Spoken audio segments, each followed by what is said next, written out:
মহাকাশের দূরতম তারা, এক ফোঁটা জলের ভেতরের অণুজীব। এসবই আমরা কিভাবে দেখতে পেলাম?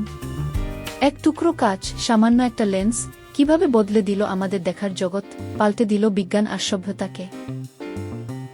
এর ইতিহাস বেশ পুরনো। বহু শতাব্দী আগে গ্রিক নাট্যকার অ্যারিস্টোফেনিস তার নাটকে বার্নিং গ্লাস বা আগুন ধরানোর লেন্সের কথা উল্লেখ করেছেন। প্রথম শতাব্দীর রোমান লেখক প্লিনিও এর অস্তিত্ব নিশ্চিত করেছেন। জলপূর্ণ গোলক জিনিসকে বড় দেখায়, সে কথা দার্শনিক সেনেকাও লিখেছিলেন। রোমান সম্রাট নিরো নাকি ক্ষীণ দৃষ্টির কারণে একটি পান্নার পাথর দিয়ে গ্ল্যাডিয়েটরদের খেলা দেখতেন। কিন্তু এগুলো ছিল বিচ্ছিন্ন ধারণা, কোনো নিয়মিত বা সুনির্দিষ্ট ব্যবহার ছিল না। অদৃশ্যকে দেখার কোনো সুস্পষ্ট উপায় তখনও মানুষের হাতে আসেনি। ১৩ শতকের শেষের দিকে উত্তর ইতালিতে ঘটল এক সত্যিকারের বিপ্লব। চশমার আবিষ্কার। যারা চোখে কম দেখতেন তাদের জন্য এ যেন এক জাদুর কাঠি।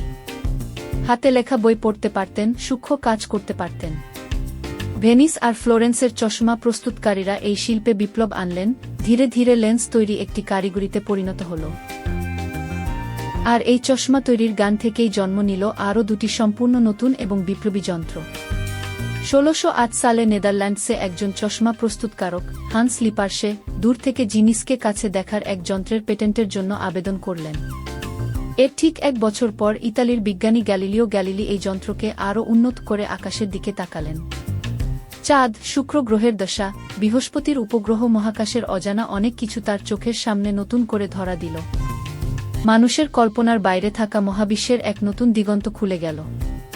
এর কিছুটা আগেই প্রায় ১৫৯৫ সালের দিকে একই রকম চশমা তৈরির কেন্দ্রগুলোতে আবিষ্কৃত হয় মাইক্রোস্কোপ, যা খুলে দিল অণুজীবের এক সম্পূর্ণ নতুন জগৎ।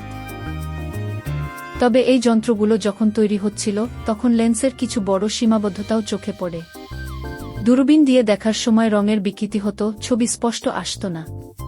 বিজ্ঞানীরা তখন পড়ে গেলেন চরম দ্বিধায়, আরও শক্তিশালী কাচের সন্ধান করবেন নাকি লেন্সের নতুন ডিজাইন তৈরি করবেন। এই সমস্যা মেটাতে ১৭৩৩ সালে চেস্টার মুর হল নামে একজন ইংরেজ প্রথম অ্যাক্রোম্যাটিক লেন্স তৈরি করেন। এটি রঙের বিকৃতি অনেক কমিয়ে দিল। এরপর ১৭৫৮ সাল থেকে জন ডলন্ড এটি বাণিজ্যিকভাবে তৈরি করা শুরু করেন।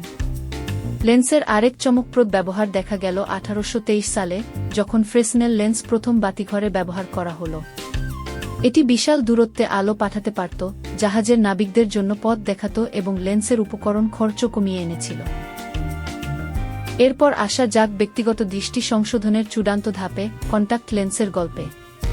১৫০৮ সালে লিওনার্দো দা ভিঞ্চি চোখে জলপূর্ণ গ্লাস লাগিয়ে দৃষ্টি পরিবর্তনের একটি অভিনব ধারণা দিয়েছিলেন। তবে সেটি কেবল কাগজে কলমে সীমাবদ্ধ ছিল। এর বহু বছর পর ১৮৮৮ সালে জার্মান চক্ষু বিশেষজ্ঞ অ্যাডলফ ফিক প্রথম সফল কন্টাক্ট লেন্স তৈরি করেন। তবে কাচের তৈরি সেই বড় লেন্সটি কয়েক ঘন্টার বেশি পরা যেত না। বিংশ শতাব্দীর মাঝামাঝি সময়ে প্লাস্টিকের আগমন সব বদলে দিল। পিএমএমএ নামক এক ধরনের প্লাস্টিক দিয়ে লেন্স তৈরি শুরু হল, কিন্তু এটি চোখে অক্সিজেন চলাচলে বাধা দিত। অবশেষে ১৯৫৯ সালে চেক বিজ্ঞানী অটো উইচারলে এবং দ্রাহোস্লাভ লিম আবিষ্কার করলেন এক নতুন ধরনের উপাদান, হাইড্রোজেল। এই নরম লেন্সগুলো ছিল দারুণ আরামদায়ক এবং এতে অক্সিজেন চলাচলও সহজ হয়ে গেল। ২০১২ সালের হিসাব অনুযায়ী বিশ্বজুড়ে ১৫ কোটিরও বেশি মানুষ কন্টাক্ট লেন্স ব্যবহার করছিলেন।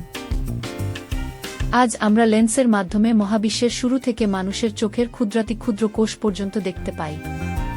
এমনকি দৃষ্টিশক্তি হারিয়ে যাওয়া মানুষেরা নতুনভাবে দেখতে পান, যা কয়েকশো বছর আগেও অকল্পনীয় ছিল। এক টুকরো কাচের এই রূপান্তর আমাদের কল্পনার সীমাকেও ছাড়িয়ে গেছে। অদৃশ্যকে দৃশ্যমান করার এই রোমাঞ্চকর গল্পটি আপনার কেমন লাগলো? কমেন্ট করে জানান। আর বিজ্ঞানের এমন আরও অজানা ইতিহাস জানতে আমাদের অজানার খোঁজের চ্যানেলটি সাবস্ক্রাইব করে পাশেই থাকুন।